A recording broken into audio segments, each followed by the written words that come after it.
This is going to be my module 3 and 4 response. I'm going to talk about today what I learned this week for modules 3 and 4. So from the beginning of modules 3 and 4, I felt that we were looking more deeply at our court system at its highest level, which would be the Supreme Court. And I felt we were looking at all of the different intricacies of the Supreme Court, like what goes into it, who's put into it, the legal system in general, and just everything that is a part of the Supreme Court. And I felt when we were watching the document, or the documentary, about Mitch McConnell, I felt it was really enlightening to how the Supreme Court is, based around people with their personal views at heart, because we're people. We have our own. We always have our best interests at our heart in mind whenever we're making a decision. Say we're going out and we're going out to eat dinner, and we know that we need to eat better. We're going to eat a salad and some grilled chicken, maybe. I'm only using this as an example because we're doing it because it's best. It's for our best interest, for our self-interest, to take care of ourselves better and to, have proper self-care in mind. When it comes to Supreme Court, however, they have their personal beliefs influencing the decisions that are being made at hand. And that's why people pick certain people to go for the Supreme Court and choose certain people to, run because they're the best person that have their interests in mind. When it comes to the Conservative Party, they chose Bork because, he had everything at interest in mind to be perfect for the Supreme Court. But when Kennedy called him out on, being a racist, being, not having women to go to a knife, going under the knife in a backway alley, he was being realistic because Bork had very, misogynistic, racist intentions at mind if he was sworn into the Supreme Court. And it would have been one of those.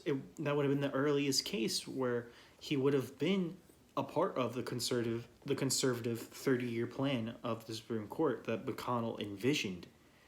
And because Bork's background of being a professor and him having the mindset to lecture everybody, he lectured them on why he was right and why he was doing everything instead of handling it with a certain candor to manipulate everybody.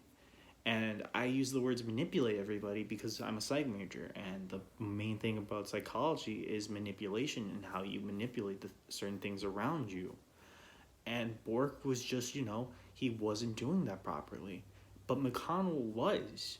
McConnell was learning how to manipulate everything around him in a way to be able to get what he wanted. He wanted the conservative Supreme Court in mind, and he got that. He got that in mind, and he essentially achieved his goal at the end of the day.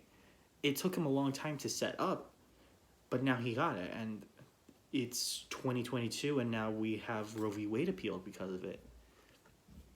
And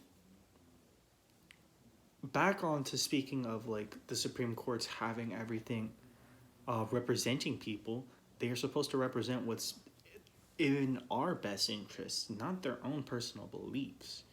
And that's why it feels like the Supreme Court is constantly, failing America now, because they always have their own personal beliefs in their own in mind. And that's something we can't avoid, unfortunately, because of the fact that we're human. We're always going to have our best interests, our personal beliefs influencing our major decisions, and we don't really care to think how it impacts people as a greater whole. Bringing this into the movie review for 12 Angry Men, because I wanted to watch 12 Angry Men because I watched the original in high school and I wanted to see the influence of it. And this was at a smaller level of the court system where we saw a jury of our peers representing the boy, so he wouldn't be arrested, so he wouldn't be convicted and he wouldn't be put to death through lethal injection at the time.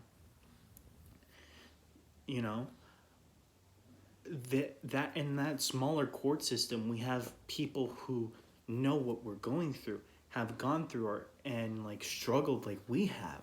But at like a higher court system, we have people who haven't gone through those intricacies of life, who haven't gone through those struggles, who have just had things to them, and have had made partnerships and deals in the background to manipulate and get what they want at the end of the day, which they achieve because they know how to work the system. Because, essentially, if Democrats want people in the office, the Democratic Party together will work together to get a certain person in the office. When it came down to Hillary versus Bernie Sanders, the Democratic Party looked at the end and they were like, we have a better shot with Hillary Clinton winning, and they backed Hillary towards the end of the election back in 2016. And they lost. And when it came to 2020 election and it came down to Clinton versus Biden, they went with Biden because Biden was somebody they could manipulate. And I use manipulate as the word is defined because all these people always want somebody in office to manipulate. Somebody that has their interests at mind, or somebody that they can push and nudge in the right direction to get their point across and get what they want at the end of the day. I'm going to bring this back to an unpopular opinion maybe some people won't like, but Trump was not one of those people who was easily manipulated. When it came to the greater good in certain situations, Trump did did run America like a business, and did run America to, in certain areas that were successful. He had gas prices at an all-time low. He was working with North Korea to, negotiate and, no longer have as much intense, tension between the two of us.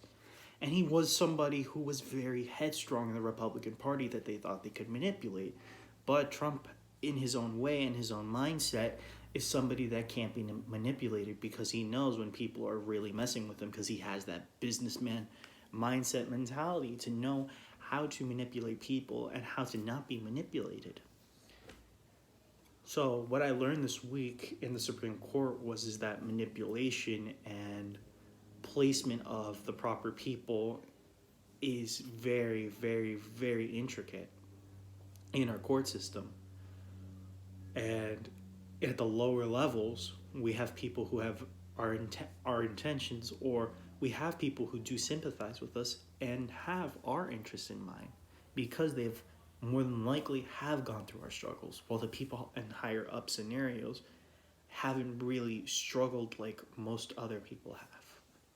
So that was my module 3 and 4 response, and I thank you for your time.